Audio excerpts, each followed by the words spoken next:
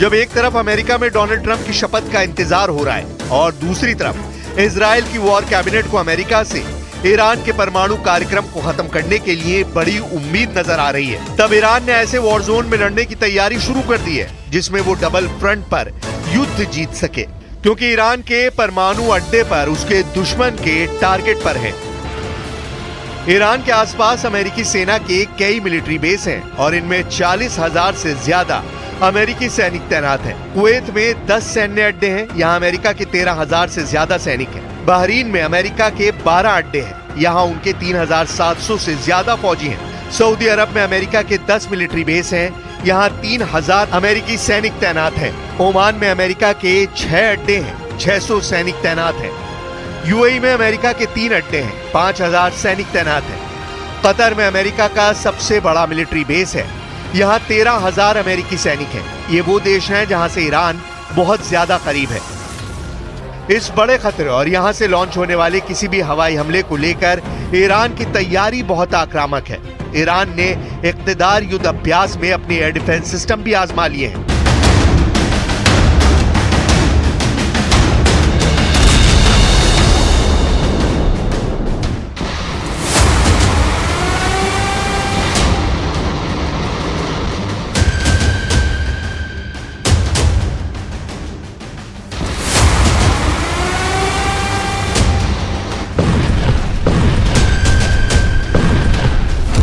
Iran के 3 लड़ाकों को देखिए।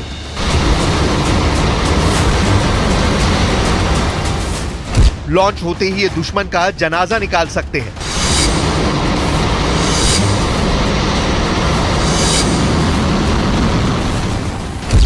ईरान इन 3 लड़ाकों से इजराइल के एयर अटैक को रोकना चाहता है।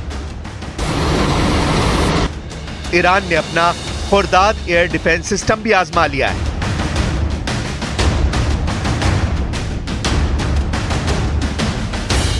जिसकी रेंज 50 से 100 किलोमीटर तक है।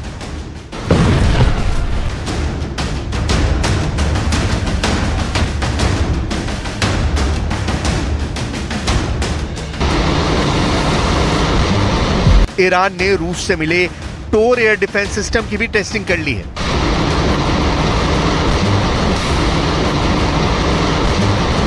पच्चीस किलोमीटर रेंज वाली ये मिसाइल हेलीकॉप्टर, ड्रोन या फिर नीचे उड़ने वाले फाइटर जेट को मार गिराती है। ईरान ने नया एयर डिफेंस सिस्टम 9 डे को भी तैयार रखा है। ये 30 किलोमीटर के दायरे में दुश्मन विमान या मिसाइल को मार गिराएगा। वहीं फारस की खाड़ी के आसपास टहलने वाली अमेरिकी नौसेना को भी ईरान ने अब धमकाना शुरू कर दिया है। ईरान के मिसाइल बोट वाला वीडियो बता रहा है कि ईरान ऐसी सैकड़ों बोट को एक साथ लॉन्च कर सकता है और तब अमेरिका के किसी भी जहाज के लिए बचना आसान नहीं होगा।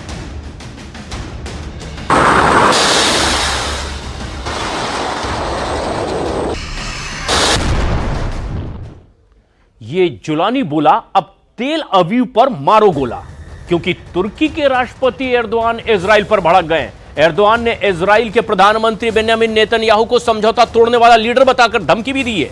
एर्दोआन ने कहा कि अब तुर्की इजराइल को करारा जवाब देगा।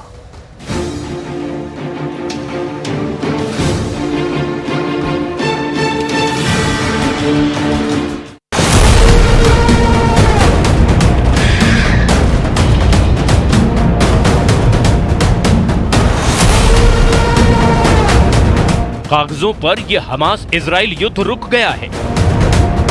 अमेरिका ने भी इस पर मुहर लगा दी है। फिलिस्तीन में भी जश्न मनाया गया है। इजराइल के पीएम ने भी अस्थायी युद्ध विराम को मान्यता दी है। नेतन्याहू ने साफ किया है कि युद्ध विराम लागू हो चुका है, लेकिन जरूरत पड़ी तो फिर से मिसाइलें फटेंगी, जंगी जेट गरजेंगे, बारूद की मात्रा पहले से कहीं ज्यादा होगी, मगर ये जरूरत पड़ने की बात है। वहीं तुर्की के राष्ट्रपति ने तो साफ साफ कह दिया है कि ये युद्ध विराम एक धोखा है। इजराइल ने जैसे समझौते के बाद भी हिजबुल्लाह को पीटा, जैसे सीरिया में घुसकर कमांडर जुलानी के लड़ाकों को मारा, जैसे हूथी फाइटर्स को इजराइल यमन में घुसकर मार रहा है, वैसे ही हमास को कुचलना जारी रखेगा। एर्दोआन ने ऐलान किया है कि इजराइल भरोसे के लायक नहीं। खासकर नेतन्याहू की आदत है युद्ध विराम समझौता तोड़ने वाली। लेकिन अब इजराइल को तुर्की रोकेगा। एर्दोआन ने नेतन्याहू को कैसे धमकाया, जरा गौर से सुनिए। İsrail'in özellikle de Netanyahu'nun ateşkes ihlallerinde sicilinin epey kabarık olduğunu çok iyi biliyoruz. Bu sefer buna izin verilmemelidir. Gazze'de tekrar eskiye dönülmemesi için herkes üzerine düşeni yapmalı. İsrail üzerinde sürekli baskı kurulmalıdır. तुर्की ने ऐलान कर दिया है कि Israel के युद्ध विराम समझौते का शिगुफा उसे मंजूर नहीं। असल में एर्दोआन सीरिया फ्रंट पर फुल कंट्रोल की चाल चल रहे हैं। इजराइल को सीरिया से भगाने की धमकी के बाद उन्होंने यह भी दावा किया कि सीरिया को 3 टुकड़े होने से उन्होंने बचा लिया। İsrail hükümeti 467 gündür uyguladığı soykırıma ve katliama rağmen Gazze'li kardeşlerimizin direniş iradesini kıramamıştır. Adana İl Kongresi'nin şehrimize inşallah ateşkes döneminde de Gazze'nin kanayan yaralarını sarmak için tüm imkanlarımızı harekete geçireceğiz. Israel Syria में तुर्की का plan कामयाब नहीं होने दे रहा है। Syria के 60 kilometre जमीन पर कब्जा कर इजराइल ने बफर जोन बना लिया है। हार्मोन पहाड़ जैसी अहम पोजीशन पर इजराइल की सेना तैनात है। यही बात एर्दोआन को खाए जा रही है। तुर्की का मिशन सीरिया में कुर्द फोर्स का सफाया है, लेकिन इजराइल और अमेरिका के रहते यह मुमकिन नहीं हो पा रहा। इसीलिए कमांडर जुलानी को एर्दोआन सीरिया का नया मसीहा साबित करने में तुले हुए हैं। Ülkedeki yeni yönetim tüm dini, mezhebi ve etnik kesimleri kucaklayan mutedil bir anlayış sergiliyor.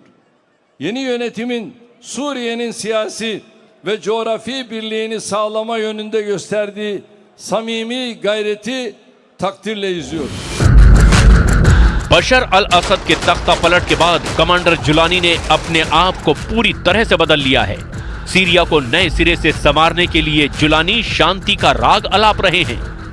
हालांकि जुलानी का इतिहास उनकी नई बातों से मेल नहीं खाता। सीरिया में तख्ता पलट के समय ही कमांडर जुलानी का लड़ाका ग्रुप तुर्की के इशारे पर कुर्दों को निशाना बनाना शुरू कर चुका था। एर्दोआन के बगदादी के नाम से कुख्यात जुलानी ने बर्बर हमले का नया इतिहास रचा। Syrian and observatory for human rights के मुताबिक तुर्की समर्थक HTS लड़ाके ताल रिफत शहर और आसपास के कई गांवों पर कब्जा करके बैठे हुए थे। रिपोर्ट में बताया गया कि उत्तरी अलेप्पो में तकरीबन 2 लाख सीरियाई कुर्द आबादी को तुर्की समर्थक गुटों ने बंधक बना लिया था। तुर्की समर्थक लड़ाकों ने कुर्द बहुल इलाके को दुनिया से अलग थलग कर दिया था।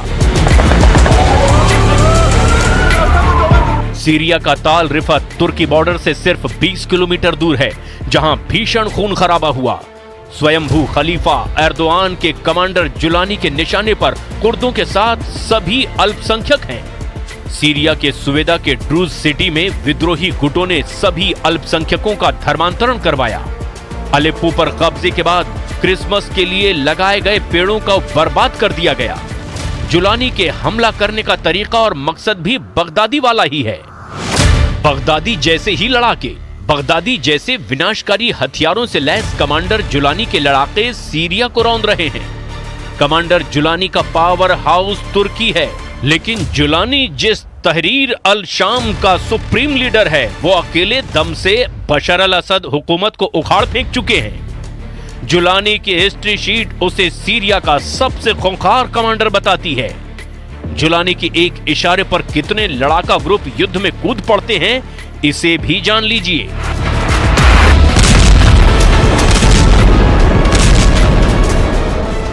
जैश अल मुहाजिरीन अल अंसार ग्रीन बटालियन, खुरासान ग्रुप, शुकूर अल इज़ तौहीद बटालियन, जमात अल मुराबितीन, अल इखलास ब्रिगेड, मुताह ब्रिगेड, इब्न अल कय्यीम ब्रिगेड, अल काका इस्लामिक ब्रिगेड, अंसार अल सलीब और अलेप्पो माउंटेन लायंस बटालियन, कातिबत बैत अल मकदीस, अंसार अल शाम, हानी अल नस्र ब्रिगेड, उमर इब्न खत्ताब फोर्स, अब्दुल्ला अज़्ज़ाम ब्रिगेड और उसूद अल हरब ब्रिगेड।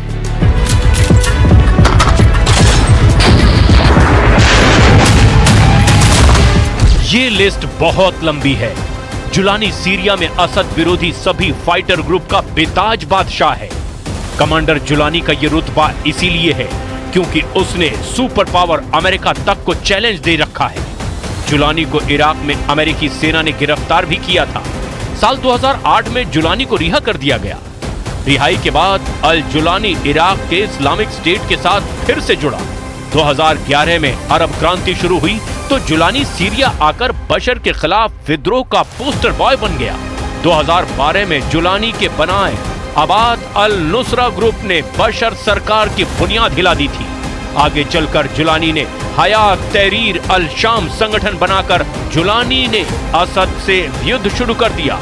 जुलानी के झंडे तले एक एक कर खाड़ी के वो सभी टेरर ग्रुप जुड़ने लगे जिनकी बशर से दुश्मनी है। जुलानी ने 2020 से ही बशर के खिलाफ जंग की तैयारी शुरू कर दी थी। कमांडर जुलानी सीरिया के इदलिब में खुलेआम जलसे कर बशर के खिलाफ युद्ध का ऐलान करने लगा था। HTS से जुड़े मीडिया जुलानी के भाषण के वीडियो का प्रसारण पूरे सीरिया में करने लगे। सोशल मीडिया के जरिए जुलानी के जहरीली तकरीरें सभी फाइटर ग्रुप तक पहुंचाई जाती थी। जुलानी के वर्चस्व को ऐसे समझा जा सकता है कि उसने इदलिब में 2019 से हुकूमत चलानी शुरू कर दी। इदलिब का एयरबेस जुलानी के कब्जे में है। हयात तहरीर अल शाम के लड़ाके बशर हुकूमत के साथ बराबरी की सौदेबाजी तक करते हैं। सीरिया और जुलानी के बीच कारोबारी डील तुर्की की अघोषित मध्यस्थता से हुई थी। जून 2023 में तहरीर अल शाम और सीरियन डेमोक्रेटिक फोर्सेज ने औपचारिक कूटनीतिक वार्ता शुरू की थी जिसमें रोजावा और इदलिब के बीच ईंधन आपूर्ति का कारोबार का समझौता हुआ। मतलब कमांडर जुलानी को किसी अदने से टेरर ग्रुप का लीडर समझने की भूल इजराइल अभी ने कॉन्ट्रैक्ट ऐसे खूंखार कमांडर को सौंपा है जो अबू बकर। न्यूज ये है कि अमेरिका भी सीरिया में अपने सैन्य अड्डों में इजाफा करता जा रहा है। सुपर पावर के सीरिया में रहते एर्दोआन का कोई भी मंसूबा कामयाब होता नहीं दिखता।